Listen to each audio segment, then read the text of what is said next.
Thanks for joining Chasing Energy. I'm your host, Daniel Lewis. What we do here is we help you to fuel a life worth living. We do that by giving you tips on nutrition, training, and mindset. Now, with that in mind, today's guest is Ronja Sakata is her last name. And this was a nice, you can tell there's a little bit of a language difference. And I've been learning Italian the last few months, and let me tell you, I have a whole respect. I grew up in a little bit of a Duolingo uh, home where Spanish was spoken on occasion, and I never respected it. And now that I've been learning another language, I look at people who can speak two or more languages and think, wow, that is so impressive. It really does open up a part of your brain and makes you sort of think a little bit differently. And that's what I've enjoyed the most. I've been learning Italian, and it's caused me to be, in a lot of ways, more curious. And at my age, I value curiosity more than a lot of other things in my life. So with that in mind, today's theme is linking creativity with curiosity. And Ronja has the book, Joy is My Compass. And in fact, that's her Instagram handle. Here's what we cover in the episode. She, on a bet, pretty much, on a dare, decides to open a cafe. And there's some history of that cafe that's not in the podcast. We had a call afterwards, and the city did not want her to open that cafe, and she fought it tooth and nail to get it opened. And it's a beautiful place. If you pull up her Instagram, you can see it's someone who had a vision for creating a peace and tranquil spot right in the middle of the city. Writing down 100 things that bring you joy. Not 10, not 20, 100. Little things. How her journey started with her friend dying at the age of 17. Be home within yourself is a common theme during this episode. It's a shorter one. It's definitely a break away from some of my normal guests, but I have appreciated her. And I've actually reached out to her a few times since just to connect. She's helped me to sort of get out of my comfort zone and do fun things. Thank you so much for listening. Please leave a review if you haven't already. It helps me out, mostly emotionally. I just read these and go, okay, somebody's listening to the podcast. And for people like Wendy or Brad or Nate, who were kind enough to text me after the last episode and say, hey, I like this about this episode. Ryan had some good points on multivitamins. That matters to me. I appreciate it. So I hope you enjoy this episode with Ronja. And you will also notice I was very tired because of our time zone change. I was so tired when I recorded this. So I do apologize. Between the allergies and like 4 hours of sleep, it was a rough go on this one. Good. Ronja Sakata. Welcome to Chasing Energy. How are you today? I'm very fine. Thank you. It's very fine. Very fine. So lunchtime. And where are you for our listeners? I'm in Zurich, Switzerland. Mm-hmm. Yeah. Tell me, so it's super early here. Tell me, it's like what, lunchtime there? Yeah, it's 12. It's 12 now. I already had my beautiful lunch. I had the takeaway from the takeaway shipping container kind of cafe I built with my friends right 2 seconds away from my office.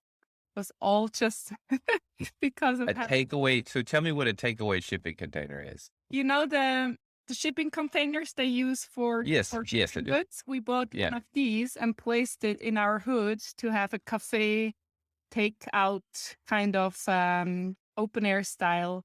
Okay, so do you eat there, or does it cook the food there?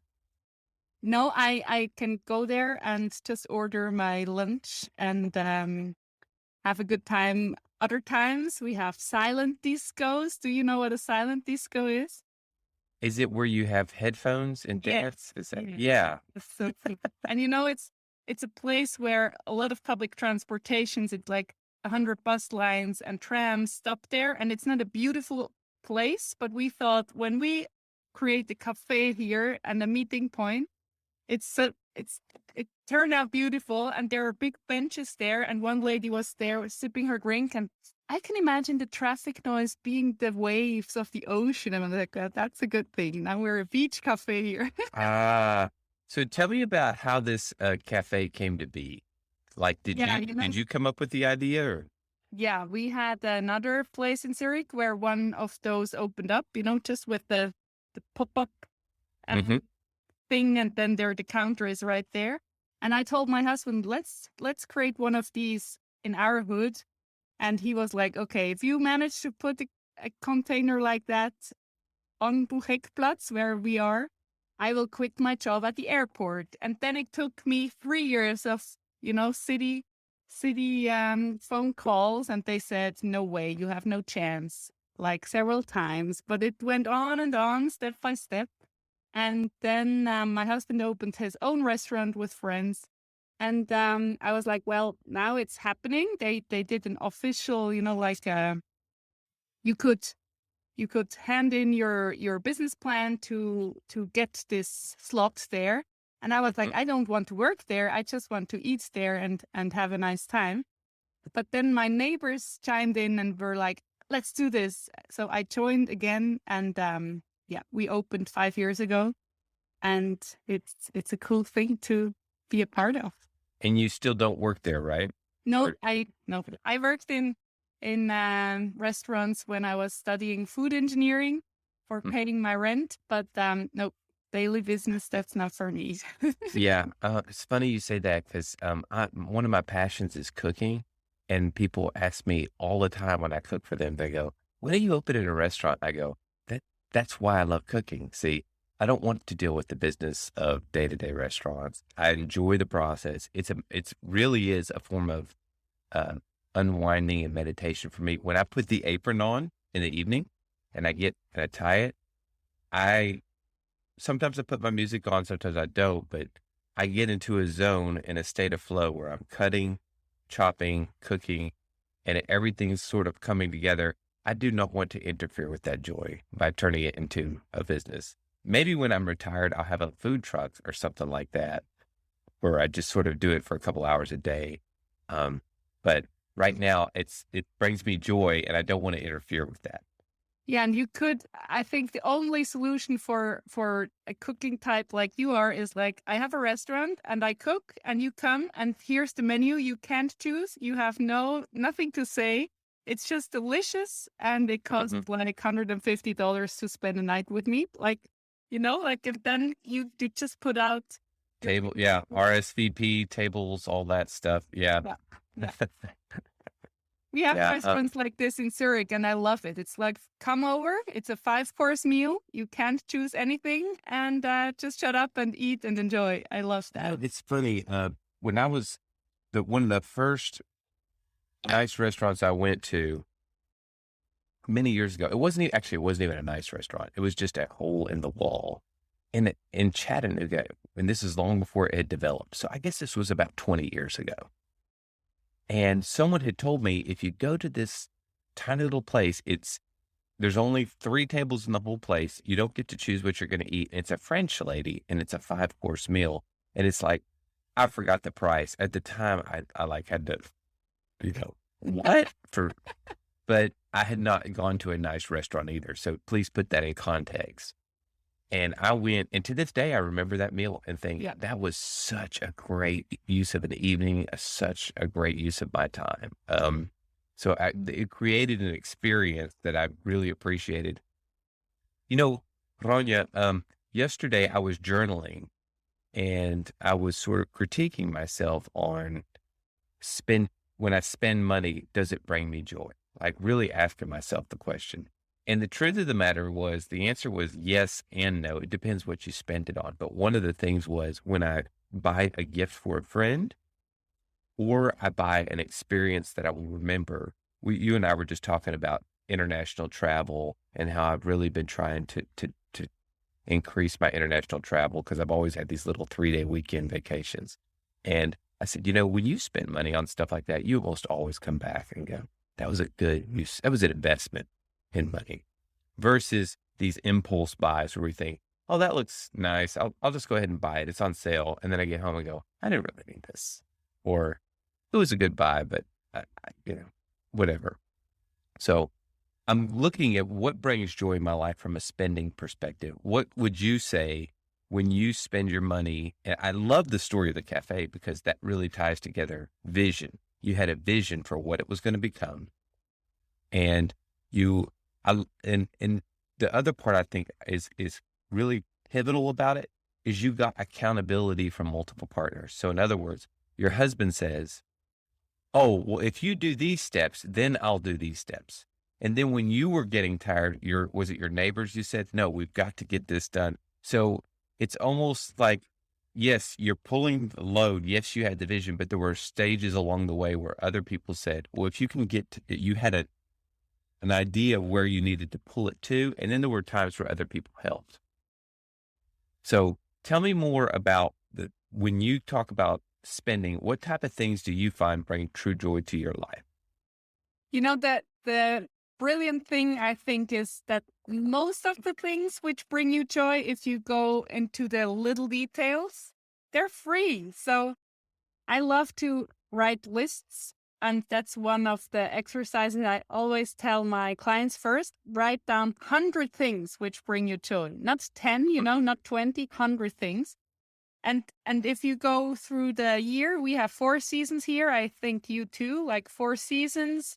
And then you go through your whole day. Like I love the crack of the cornflakes in my mouth bring me joy. Yep. Like Yep. really the details, or the smell of the fresh brewed coffee.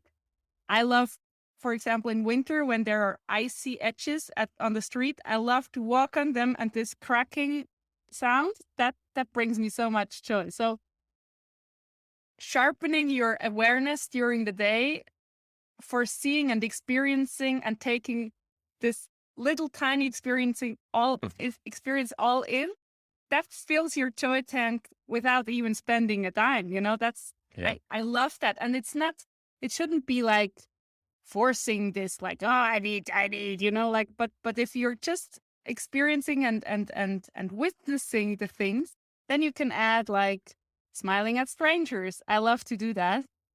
And it's a compounding effect. And of course, I mean, I love money. I'm a big spender. If I have money, it's like, oh, where is it gone already?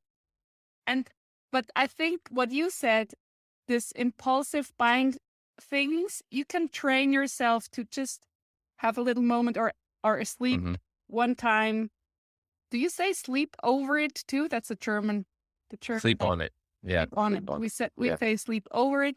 For example, I bought a tripod for $10, and it's obviously from China and it's cheap, but it's so cool to have it handy in my pocket. I Mhm. love my $10 Instagram ad buy things. Like this is really brings me joy. First, I Yeah. felt like, oh wow, this quality is so low. You're so stupid, blah blah blah. But now I'm using it and it's perfect. So Yeah. yeah, I mean, we're not perfect. So let's find out more and more what brings us joy and what we just shouldn't do. And get Probably back no to work. coincidence probably no coincidence because you're in Switzerland, but the first thing I thought of when you started talking about the free things that bring you joy in the crack and the stuff is the song from The Sound of Music: "Raindrops on roses, whiskers on kittens, bright copper kettles and warm woolen mittens." How she goes through the list of all these little things that these are a few of my favorite things. You know that song from The Sound of Music? No, Oh my gosh, that's like the biggest musical of all time, The Sound of Music. sound And music. yes, with Julie Andrews. It's gosh, it was 50 years ago, I think, that it came out. But it's a song, or it's a musical. I can't believe I'm telling you that, but it's a great song. Listen to the song "My Favorite Things," and it highlights what you're talking about, and how whenever anything in the song, it talks about whenever anything bad happens, she thinks of those little tiny things within life, and that brings her joy to get through the bad thing.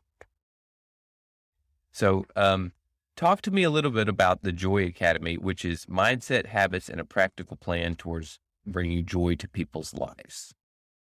Yeah, my journey started at the open grave of a scout friend when I was 17, and he died in an avalanche.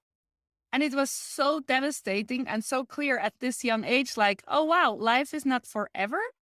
And I started, like, we were my best friend's boyfriend had died. So we were spending a lot of time together talking about death and what's the meaning of life and all these things you might not be interested in at 17. And then over the years, a lot of my friends died. Really, it was like funeral after funeral because of bike accidents, car accidents, another avalanche. But it was always a little bit risky, like risky bike. Mm-hmm. Snow is risky. And then my sister's best friend died because of a heart attack, and she was 25. And I was like, wow, okay.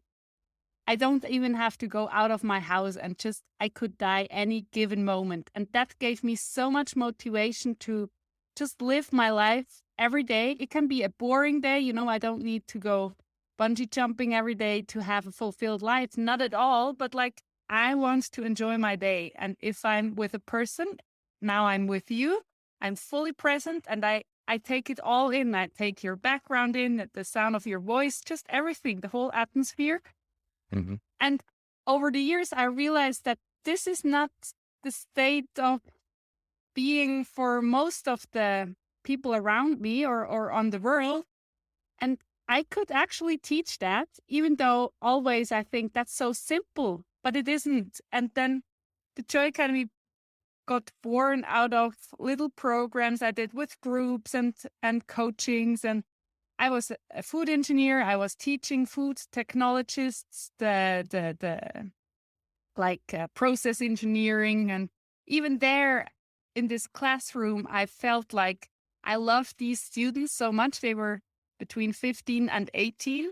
And because we had this respectful, cool kind of relationship, it was so easy to teach them. Other teachers were kind of jealous, even like, they are so well behaving in your classroom. And I said, well, I don't have 1,000 rules. It's about how you step on the stage of your life and how you treat people. And then more and more, it like distilled itself out of my things I was doing anyway. And now the Joy Academy is a year-long program where you come as you are. And what's super important to me, it's you do you. I don't tell you, well, I know it, and you're my student now, and you have to do this, and then the result will be this. That's not how life works. But it's like an inspiration of meditations and like tools like journaling and there are so many kind of witchy, magical tools too. And I tell everybody, like, just be curious enough to try them, maybe several times. And then you can ditch it with like, come on, this is just too crazy for me, or I don't like that. But if you like it, you don't even have to tell your surrounding that you are doing weird stuff behind closed doors. But if you are building yourself from the inside up, like your self-confidence, your how you want to be and what you want to do and what you want to have. And that's my ultimate goal, that you just feel home within yourself. And then you're so free. You're so self-sufficient that you can be generous and you can give, but you don't have any expectations. And that's like the weird thing in life, right? That then your expectations will be just met, your secret expectations maybe, or just everything is so easy when you are home within yourself and nobody has to make you happy or be this or that way that you are happy. Yeah, that's the goal of the Joy Academy. Yeah, it sounds like it's thank you. It does sound like one of the things you teach people is to get away from codependency, where your joy is contingent on if this other person is there or if this other person is doing things for you.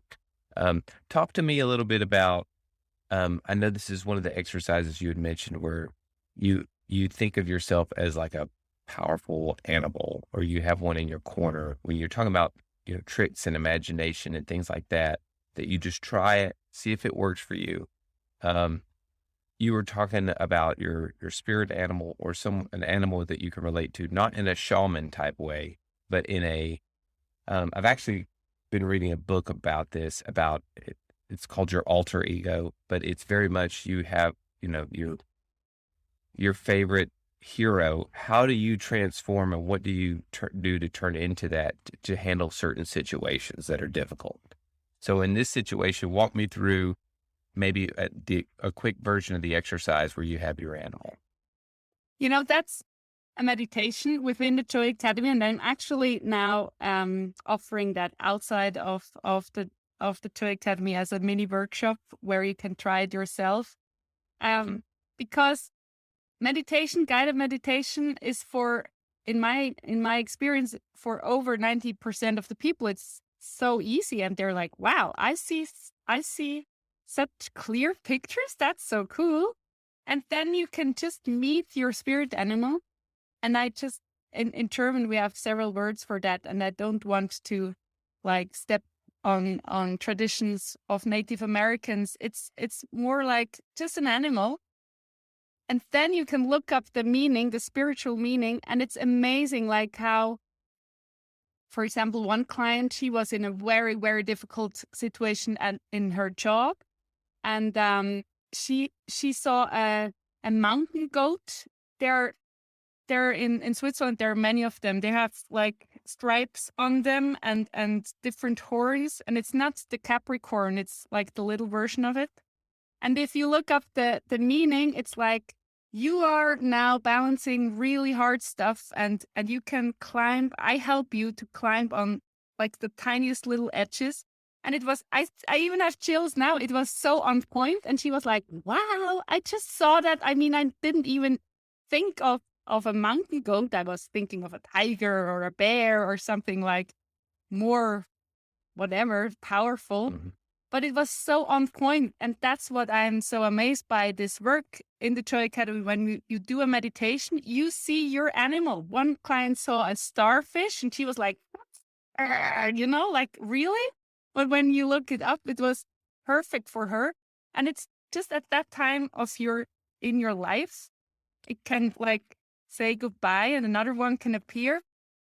But yeah, if you have a black panther underneath your desk at work, I mean, we are more home working now, but when you have like intimidating meetings or you have to hold a speech or something, it's just such a cool image when you walk on the stage and you have two gigantic tigers left and right in your mind. You are more upright and people can feel like, wow, this person has so much power. And it's just because, not just, but like it adds this royalty to your aura when you have this in mind. And that's what I love. It's free. You don't have to tell anybody.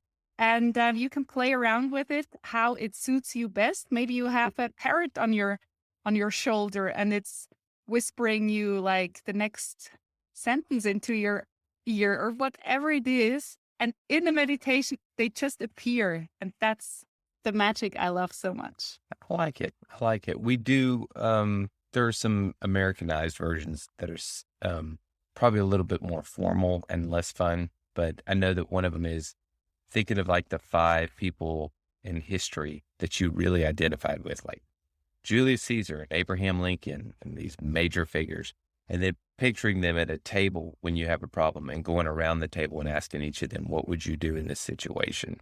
And with the animal, it's more of, it sounds like you don't have to commit to it long term, but it might be something that you identify with that's in your current situation that you can identify with as to how would they handle and become more resilient, and how would a starfish handle this situation? How do they adapt to the changes? Talk to me a little bit about, you and I had discussed exercise and how you talk to people about meeting your future self. Tell me a little bit about how that you inspire people to take more control of their health.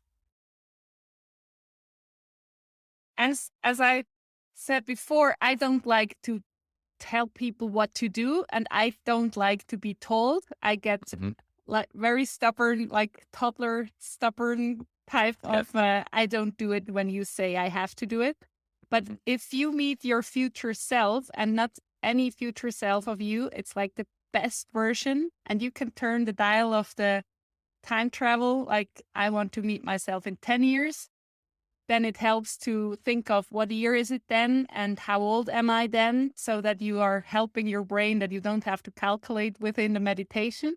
And then you you walk up to this best future self of yourself and you're like, wow, she looks amazing. He looks amazing. They look amazing because they did all their decisions based on intuition and gut feeling, but maybe also like, well, this is just the best decision for me right now, even though I don't like to work out or I don't like to cut my whatever in half, my consumption of sugar or something like that.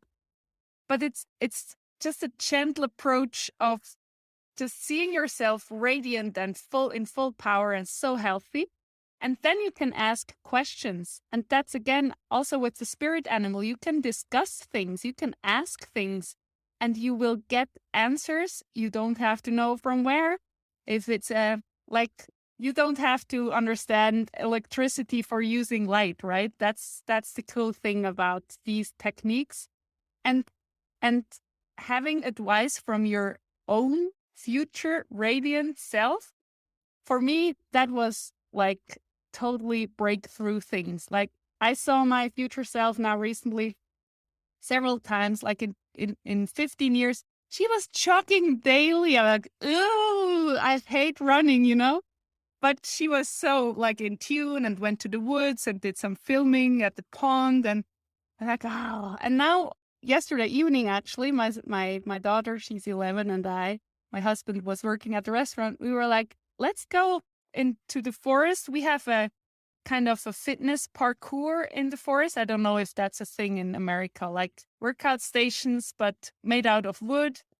And it's from Nice. Sounds nice. it was already a thing when I was a toddler. So we went on Vita parkour when I was a kid, and now I go now there with my kid. And I was even jogging in between the stations sometimes, you know, like, oh, I'm getting there. I have 10 more years to be like jogging daily.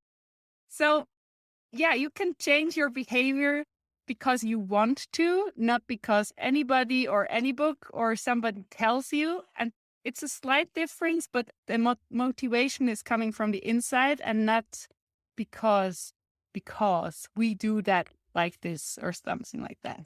One of the things I'd like you to elaborate on is when it comes to what you were just talking about, having that vision for your future self.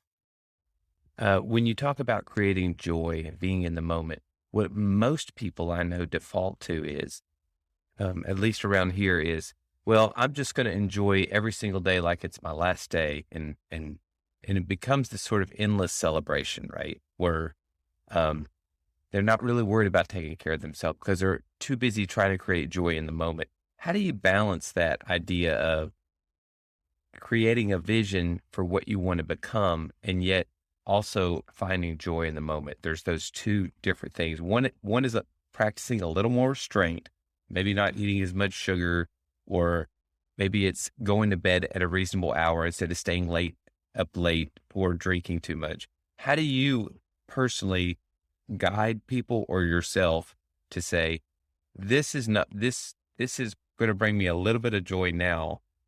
There's a phrase I heard the other day where everything after my first drink, I'm borrowing happiness from tomorrow for today. Okay. So, how do you tell people there's joy that you can have today without having the consequences tomorrow? Yeah, I like that question because it's kind of the dance you do every day with your life. Right. It is it's a tango. It's just depending who's leading. I ask people, how old do you want to become? What is like, because I'm like, I want to be over 100, 111, or what? I mean, in Japan, being over 100 is not even like, it's not even special, you know, it's normal. But here, yeah, like that's my goal. And another person I met was like, are you crazy? 180 and I'm out. So what would be an age you would be happy to be? And then just say, bye, I'm out. That's such an interesting question. And then you can meet this person, this future self, and ask about her life, ask about their lives. And one exercise I love is to write down my ideal day. My ideal day today, I love to go to bed at 9. I love to get up at 5. that's just ideal for me. But I don't tell people you have to get up early, otherwise you won't make it. Find out again what serves you the best. So ideal day, meeting your old wise self who lived your life fully. And then what do I want to be, do, and have? This combination. I mean, I can go out, or I went out with a friend 2 weeks ago. We had too many drinks. I had the whole Saturday. I had a headache. And I was like, well, that's now worth the price of yesterday. But I don't want to don't want to go to a party every day of the week like when I was at university. So I love to know that I can decide every day again. I can eat a whole cake today and just enjoy it if I want to, and then eat no cake for the whole month. I don't have to do it like these whole rigid, strict rules. I don't like them, but some other people like to have the same rules every day. So you have to find out again, what do I want? How do I want to do my life? And certain things are non-negotiable. For me, it's like having great food on my table, freshly made by me, or in a good restaurant. I never ever just buy a sandwich which is not tasty and not good. And You and I share that. You know? Like, You and I share that, Ronja. That is something that's a non-negotiable. I will fast. I'll just go, I'm just not going to eat, versus walking up and grabbing a sandwich out of a machine, or yes. something out of a wrapper. I'll generally just say it's just not a negotiable thing for me. So what I'm hearing from you throughout the interview is, number one, don't tell people, let them find it for themselves, right? Number two is, when it comes to how do you add discipline and structure, it's by telling them, focus on the vision of the person you want to become. Look at that person and let that person, who is your future self, tell you or imply to you what the habits and rituals are that help you to become that person, and you'll naturally migrate towards them. Sound about right? It's not even your future self is not entitled to tell you have to change something. Even though in one meditation, my 111 sassy future me, she walked up on a long table. I do the table thing too, with like a tribunal kind of things. And she walked on the table and looked down at me and said, "Darling, you have to do more sport. You have to move your body more if you want to become me." And I was like, shut up. Well, I don't. You can't even have a fight with your future self. Yeah, if you're vividly imagining elderly people, it's hard to imagine them not telling you what to do, because generally they speak their mind and they are like, never do this, don't do that, and you'll have a happy life, or whatever. But the wise, enlightened, very calm elderly people, they don't even have to do that. They're just living by example. I love it. So Ronja, tell us a little bit about your book and where people can find you. So I wrote the Joy Compass. It's all about joy. And I love this image of you're building your own compass, and it's different than everybody else's. And having joy as my compass is just giving me guidance all the time. Even little decision. Do I want to get out of the bus now and walk home? Or do I want to go the nearest bus stop? What brings me joy? Wow, it's a beautiful evening. It's spring. I just walk longer, and that brings me joy. So even the tiny decisions can be led by the Joy Compass. And one thing, for men and for women, it's 2 versions in one book. I have the same chapters, but different stories, different exercises in the male version and in the female version. And I think it's a fun book to really dive into my way of self-development. I mean, it's not new, but my take, I hope I really talk you into this magic thing of how you can experience your life. And you can find it on Amazon, and every bookstore is able to to order it. So if you go to your American favorite bookstore and ask for it, that would be amazing. So one of the ways that I think joy is also like a compass is that joy, what brings you joy, much like a compass, is always changing. So the things that brought you joy 5 years ago may not bring you joy anymore. For example, um, I there are certain activities that I enjoyed that now that I have kids, I don't care about those things anymore. I go, no, if I'm not with my kids doing something my kids aren't enjoying. I recently stumbled, and I'll wrap this up for the interview, but I recently stumbled on a joyful thing with my family, which is we were at the park and there's this huge open field, massive, and it's always empty. And most people are playing on the playground. And I started bringing this soft frisbee that you could throw it a really long way. And I found running around and trying to catch it and doing that, my kids jumped in and we sort of made it a ritual. On Saturdays or Sundays, we go to the park and throw frisbee for like 2 hours. Wow. And I found myself going, I never thought that something so simple as this little disc and I mean, reasonably good weather is almost required for that. But a sunny day and this thing and my kids and I are just joyful. And we come home and I don't feel like I'm a very active person. At that point, when I come home, I go, I don't feel the need to tell them to go do anything else or be anything. At this point, we balanced joy, activity, community involvement, and outdoors. And now it's just time to rest and have a nice dinner or whatever. So those are examples to me of how if you'd have asked me 2 or 3 years ago to throw a frisbee, I'd been like, that's a waste of my time. That's not something I really look forward to.